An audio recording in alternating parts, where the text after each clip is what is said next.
Ranipet RTO அலுவலகத்திற்குள் நுழைந்த கட்டுவிரியன் பாம்பால் பரபரப்பு ஏற்பட்டது. நுழைவாயில் எதிரே கட்டுவிரியன் பாம்பு ஊர்ந்து சென்றதைக் கண்டு ஊழியர்களும் பொதுமக்களும் அச்சமடைந்தனர். சம்பவ இடத்திற்கு தகவல் அறிந்து வந்த தீயணைப்பு வீரர்கள் பாம்பை பத்திரமாக மீட்டு வனப்பகுதிக்கு எடுத்துச் சென்றனர்.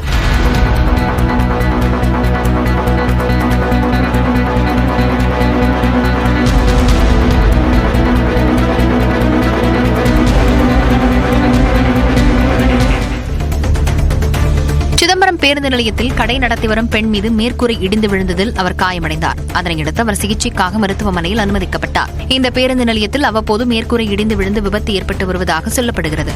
நகராட்சி நிர்வாகம் உடனடியாக புதிய கட்டுமான பணிகளை மேற்கொள்ள வேண்டும் எனவும் கோரிக்கை எழுந்துள்ளது.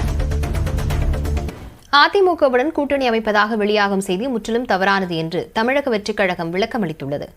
தவேக பொதுச் செயலாளர் ஆனந்த் வெளியிட்டுள்ள அறிக்கையில், விஜயின் வழிகாட்டுதலின்படி 2026 சட்டமன்ற தேர்தலில் பெரும்பான்மை பலத்துடன் வெற்றி பெற்று ஆட்சி அமைப்பதற்கான அனைத்து வியூகங்களையும் வகுத்து தேர்தலை சந்திக்க தயாராகி வருவதாக தெரிவிக்கப்பட்டுள்ளது. சட்டமன்ற தேர்தலில் ஆட்சி மாற்றத்திற்கான முதன்மை சக்தியாக தமிழ்நாட்டு மக்களின் ஏகோபித்த வரவேற்பையும் ஆதரவையும் பெற்று தமிழக வெற்றிக் கழகம் அடைந்து வரும் எழுச்சியை மடைமாற்றம் செய்யும் உள்நோக்கத்தோடு அடிப்படை ஆதாரமற்ற செய்திகள் பரப்பப்படுவதாக குற்றஞ்சாட்டப்பட்டுள்ளது. அதிமுகவுடன் தமிழக வெற்றிக் கழகம் கூட்டணி என்று தொடர்புபடுத்தி நாளிதழ் ஒன்று உண்மைக்கு முற்றிலும் புறம்பான தகவல்களை கொண்டு செய்தி வெளியிட்டுள்ளதாகவும் இந்த செய்தி முற்றிலும் தவறானது என்றும் அடிப்படை ஆதாரமற்றது என்றும் தெரிவிக்கப்பட்டுள்ளது. தமிழக வெற்றிக் கழகத்தை தொடர்புபடுத்தி பரப்பப்படும் இதுபோன்ற பொய்ச் செய்திகளை தமிழக மக்கள் புறக்கணித்து விடுவார்கள் என்றும் பெரும்பான்மையை வென்று தமிழ்நாட்டு மக்களின் நலனுக்காக நல்லரசை அமைப்பதே தமிழக வெற்றிக் கழகத்தின் குறிக்கோள் என்றும் ஆனந்த் தெரிவித்துள்ளார்.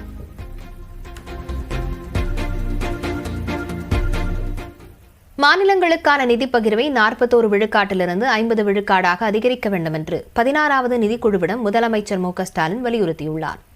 மத்திய மாநில அரசுகளுக்கிடையேயான நிதி பகிர்வு தொடர்பாக பரிந்துரைகள் வழங்க மத்திய அரசு சார்பில் அமைக்கப்பட்ட 16வது நிதிக்குழு தலைவரான அரவிந்த் பனகாரியா தலைமையிலான குழுவினர் சென்னை வந்துள்ளனர். சென்னையில் உள்ள நட்சத்திர ஹோட்டலில் முதலமைச்சர் மு.க.ஸ்டாலின் அமைச்சர்கள் உயர் அதிகாரிகளுடன் மத்திய நிதிக்குழுவினர் ஆலோசனை நடத்தினர்.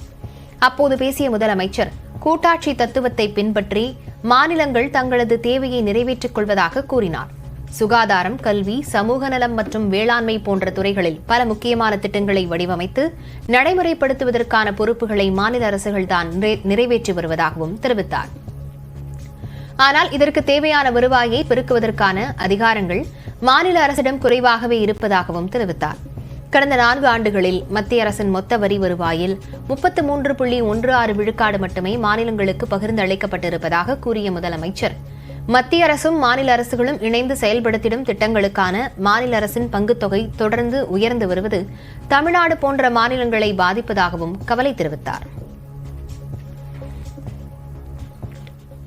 ஒருபுறம் ஒன்றிய அரசிலிருந்து வரவேண்டிய வரி பகிர்வு குறைவதால் மாநில அரசுகளுக்கு ஏற்படும் பாதிப்புகள், மறுபுறம் ஒன்றிய அரசு அறிமுகப்படுத்தும் திட்டங்களுக்கு மாநில அரசு செலவிடும் அதிக நிதி என இரண்டுமே மாநில அரசுகளுக்கு பெரும் சுமையை ஏற்படுத்துகின்றன. எனவே ஒன்றிய வருவாயில் மாநிலங்களுக்கான வரி பகிர்வின் பங்கு 50 விழுக்காடு உயர்த்தப்படுவதுதான் முறையானதாகவும் அனைவருக்கும் ஏற்புடையதாகவும் இருக்கும் என்று நம்புகிறோம்.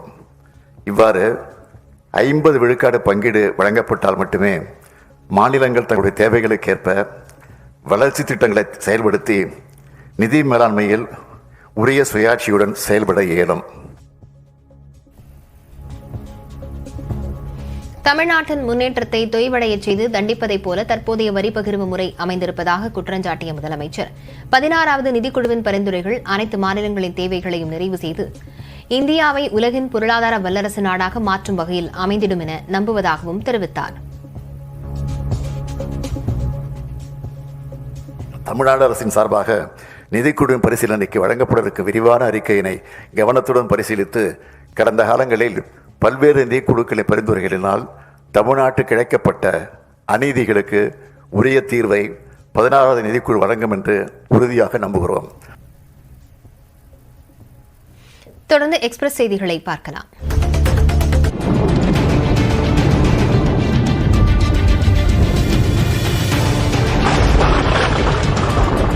தற்போது கிடைத்திருக்கும் முக்கிய செய்தி, தமிழ்நாட்டில் 10 மாவட்டங்களில் 2 நாட்கள் கனமழை பெய்ய வாய்ப்பிருப்பதாக வானிலை ஆய்வு மையம் தெரிவித்திருக்கிறது. சிவகங்கை, ராமநாதபுரம், தூத்துக்குடி, திருநெல்வேலி மற்றும் கன்னியாகுமரியில் 2 நாட்கள் கனமழை பெய்ய வாய்ப்பிருப்பதாக வானிலை ஆய்வு மையம் தெரிவித்துள்ளது. சென்னை நகரின் ஒரு சில இடங்களில் இடியுடன் கூடிய மிதமான மழை பெய்யும் என்றும் வானிலை ஆய்வு மையம் கணித்துள்ளது. மயிலாடுதுறை, திருவாரூர், நாகப்பட்டினம், தஞ்சாவூர், புதுக்கோட்டை உள்ளிட்ட 10 மாவட்டங்களில் 2 நாட்களுக்கு கனமழை பெய்ய வாய்ப்பிருப்பதாக வானிலை ஆய்வு மையம் தெரிவித்துள்ளது. தற்போது கிடைத்திருக்கும் முக்கிய செய்தியை பார்த்து வருகிறோம். தமிழ்நாட்டில் 10 மாவட்டங்களில் 2 நாட்களுக்கு கனமழை இருக்கும் என வானிலை ஆய்வு மையம் தெரிவித்துள்ளது.